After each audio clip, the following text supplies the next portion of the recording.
well, they've virtually disappeared now because they're just not used. Even since we've lived here as a married couple, over 40 years, you can see the footpaths of some of them have just disappeared.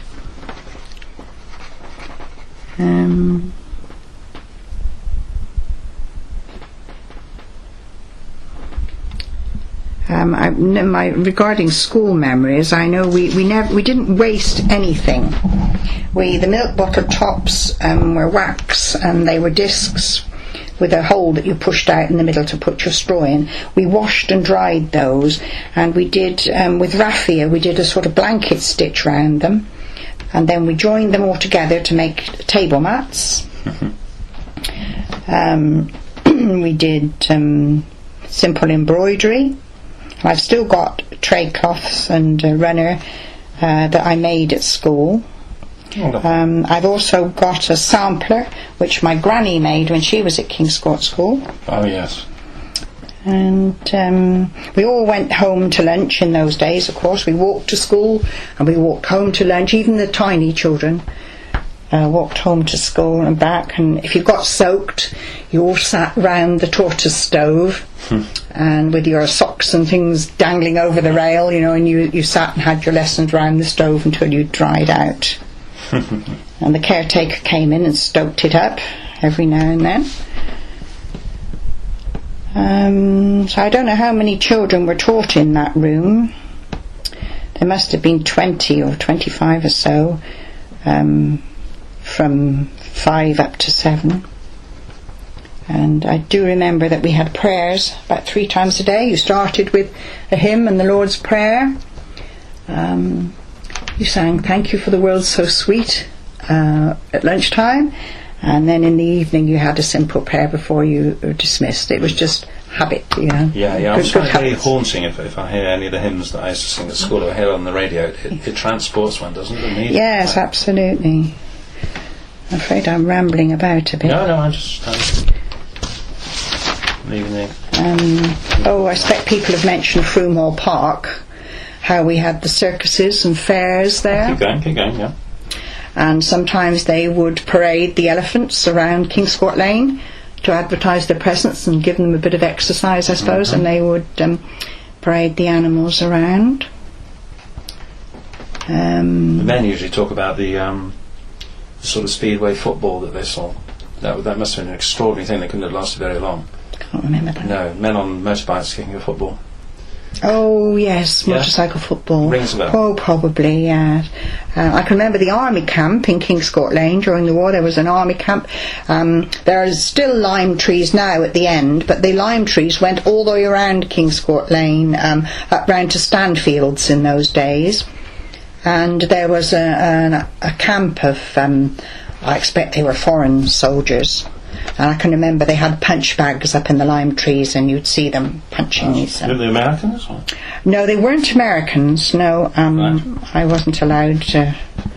I really don't know. I think they were probably. They might have been Poles or something. I really don't know. Right.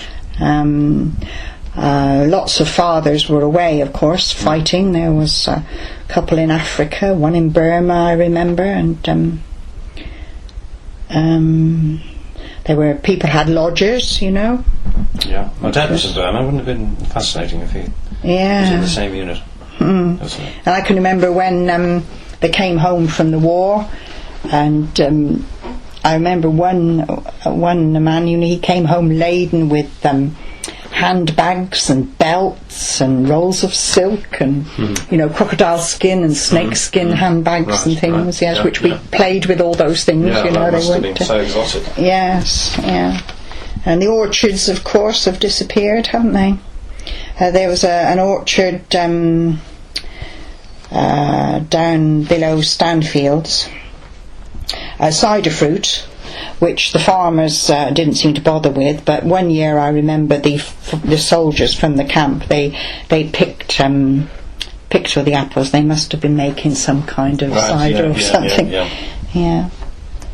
I can remember when war ended and we had a couple of days holiday. That was VE Day. And then for VJ Day, they were a bit more organised by then.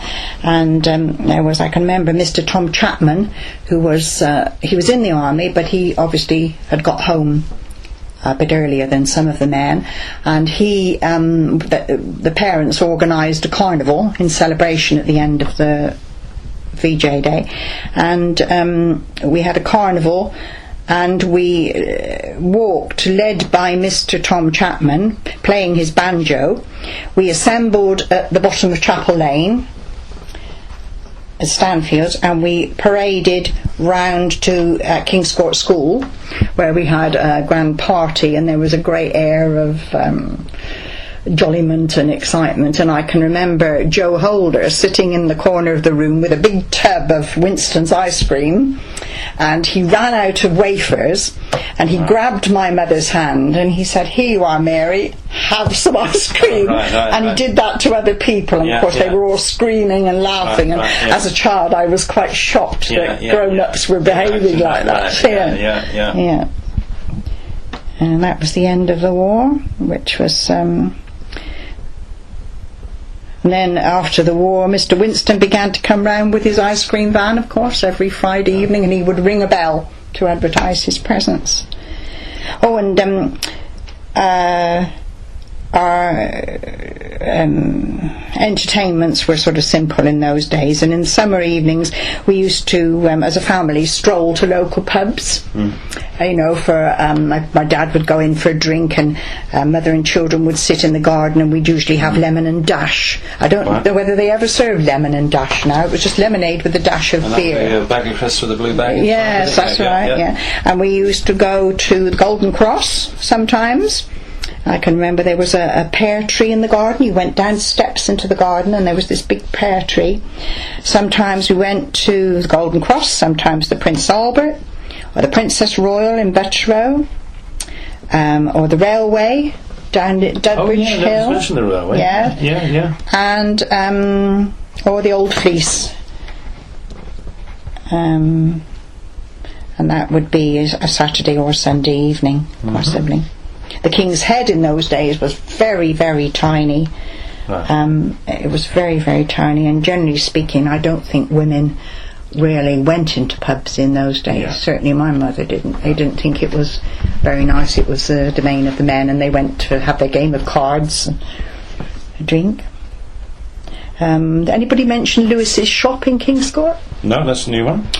Well, it was just at the top of Rooksmore Hill, on the opposite side from Rooksmore, where the council houses are now. There was a little shop, very old cottages were there, which they pulled down, and there was this little shop which was absolutely like something out of Dickens. I think you went up 2 or 3 steps to it, and there was a latch door, and there was a little tinkly bell, and flagstones inside, and a rough wooden counter, and just shelves, and she sold ginger beer and sweets, and she used triangular bags, little 3-cornered bags, which I thought was quite something, But it was a very old lady called Mrs. Lewis kept it. And then, of course, there were cottages right at the top of Rooksmore Hill on the left-hand side. It was called Cosy Corner. When you look at it now, you can't believe that. I believe there were 2 cottages there, and one of them was lived in by old Mac. He was a blind piano tuner who worked at the piano works. Well, isn't that odd that down in Spilman's there's a piano tuner now? Yeah, Dougie. So he used to tune out. See, I can't remember Bonds? his name. Yeah. Well, he started at the piano works because my father used to work at the piano works. Right. And he sometimes used to bring the blind chaps home to tea, Extraordinary. Yeah. It's a continuity. Yes, well, of course, it was employment for them down there. There was the church fete in the rectory gardens. I expect people have talked about that. Yeah. I can remember the decorated bicycles and tricycles that used to go into that. That was. What were they? What with flowers or?